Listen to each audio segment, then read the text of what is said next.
A lion and a dog becoming best friends. Sounds impossible, right? Like something straight out of a Disney movie that could never happen in real life. But what if I told you this friendship not only exists, but it's so strong that when they tried to separate these two, everything fell apart. This isn't just some cute animal story.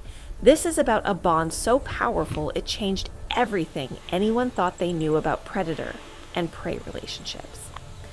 Picture this: a massive African lion, built for hunting, designed by nature to be the ultimate predator.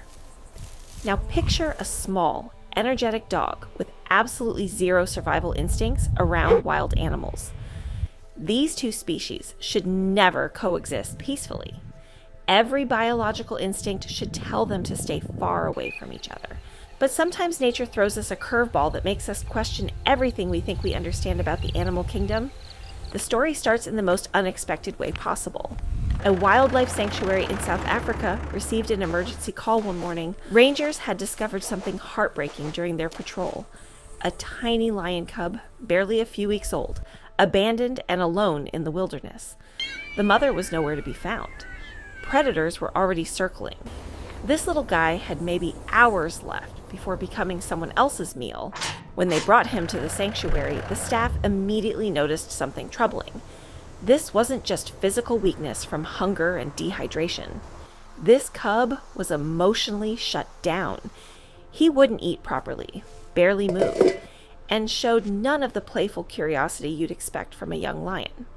The veterinarians did everything they could medically, but there was something deeper going on. He was depressed, withdrawn, completely disconnected from the world around him. The sanctuary team tried everything they could think of. We need to monitor the cub closely. The numbers are concerning. I will update the chart after we check on the cub. Different feeding schedules, various toys, even playing recordings of other lions to spark some kind of response. Nothing worked. Days turned into weeks, and this little lion remained in his own isolated world. The staff began to worry that maybe the psychological damage was too severe. Maybe he'd never recover from whatever trauma led to his abandonment. Then, something completely unexpected happened. One of the sanctuary workers owned a dog named Bruno. Bruno was this incredibly social, friendly mutt who loved everyone and everything. He had this amazing ability to sense when people or animals were hurting. The worker noticed how Bruno would sit by the lion enclosure every day, just watching with this concerned expression. One afternoon, almost on impulse, the worker decided to try something that went against every safety protocol in the book. He brought Bruno inside the enclosure for just a few minutes.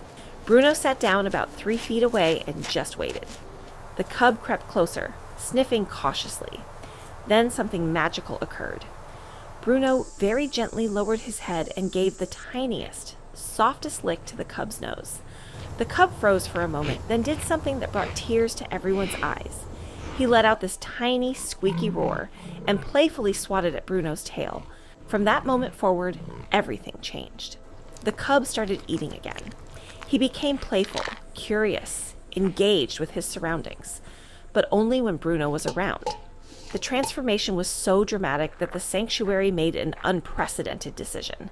They would allow Bruno to become the cub's permanent companion. What followed were months of the most extraordinary friendship anyone at the sanctuary had ever witnessed.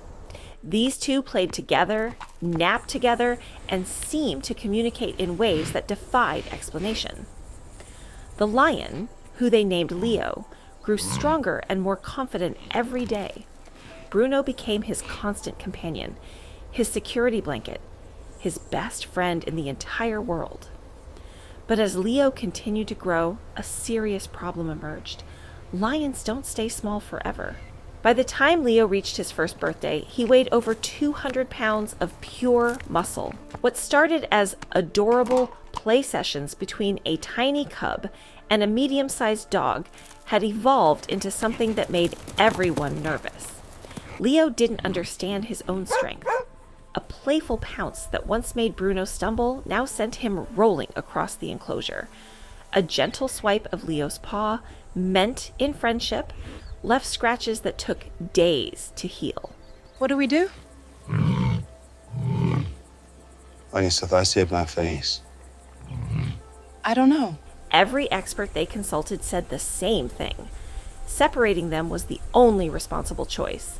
Lions are apex predators, and no amount of friendship changes millions of years of evolutionary programming.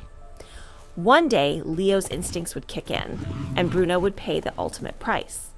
The head veterinarian called a meeting with the entire staff. Can we put some of those notes in the main section? Name as some you placed them.